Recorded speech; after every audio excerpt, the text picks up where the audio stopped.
It's Rebecca. So, insecurity exercise for today, cruelty.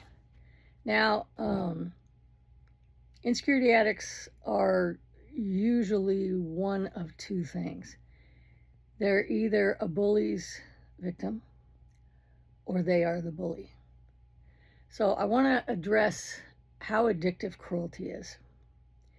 When I was in third grade, after my beloved older brother was killed and all sorts of horrible things ensued, I knew my family was violent, and I knew my parents were abusive. And I didn't want to be that way. But I got in a fight with three boys. We were all in third grade, all the same class. I was playing in the backyard with my best friend, and we were playing with her Barbies. And they were her mom's Barbies, and so they were really old, from the 50s. Well, one of the three brats came over and grabbed her Barbie and threw it in our barbecue pit, so it got covered with ash. And you know, they have that strange soft skin, at least back then. We couldn't get the ash out. So she was just crying horribly. And something snapped at me.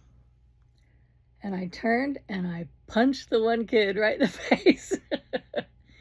And thus began what became known as the Great Barbie War.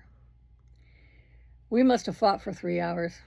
Two of the boys finally just, left or ran away. And the other one was tough as nails. His family, they all beat on him all the time. So he was used to being beat on. So he and I were just pounding each other.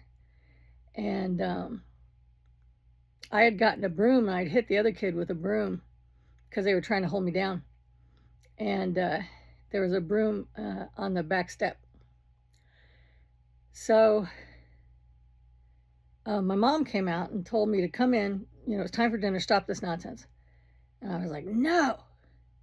And I would not listen to her. So she goes in and she gets Dad. Now, Dad was like the terror of the neighborhood. Everybody was afraid of my dad. So the one little brat I was fighting, he just kind of moved over to the edge of the yard. And I'm sitting on the barbecue pit, and I was so pumped full of adrenaline, my legs just kept going up and down and up and down without me doing it. So he goes, Beck, get your ass in here right now. I said, no. And he says, get in the house right now. I said, I ain't going. So he just shrugged, and he went in and told Mom she's not going. So we basically just beat on each other until it was really dark, and the other kid's dad came to get him, and the other kid's dad was even more violent than my dad was to us. And I was so satisfied. And it had felt so good to just fight and be violent. And, you get such a rush from it. And, you don't even care about the pain. And, I was all bloody and everything, and I didn't care. And that night I laid in bed, and I thought,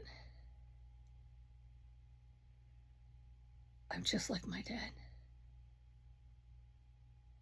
Now I get it. Now I get why he is the way he is. Because Dad was abused worse than anything you can possibly imagine. And it turned him mean, really mean. And all I could think was I was going to grow up and be like that. And I realized that you get a high from it, from your own cruelty. So I made a vow in the dark, staring up at the ceiling, that I would never do that again. I would never get that violent again. I've kept it pretty much. My trigger is violence. If you're violent with me, if you hit me or something, man, it just enrages me really fast. And then I do stupid things. But I always pull it back. I have never done anything like I did then, because I recognized how freaking addictive cruelty and violence are. You see, Smart people will use their words instead of their fists. And brutes will just use their fist. And then you have both that will use both.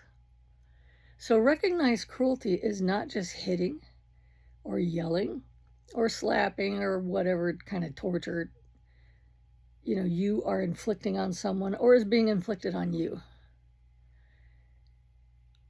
And recognize that it's a very dark, manipulative tool that insecurity uses to keep you kind of rancid inside, because then it can eat, because it feasts off of our misery. It can't survive if we're happy. So keep in mind that cruelty is addictive. Also, being the victim of cruelty is addictive as well. So pay attention to that and realize that every high that you get off hurting somebody might as well be, a drug, because it's a behavioral addiction and it can turn you very dark. It's hard to come back from, but you can do it. It just takes a lot of work.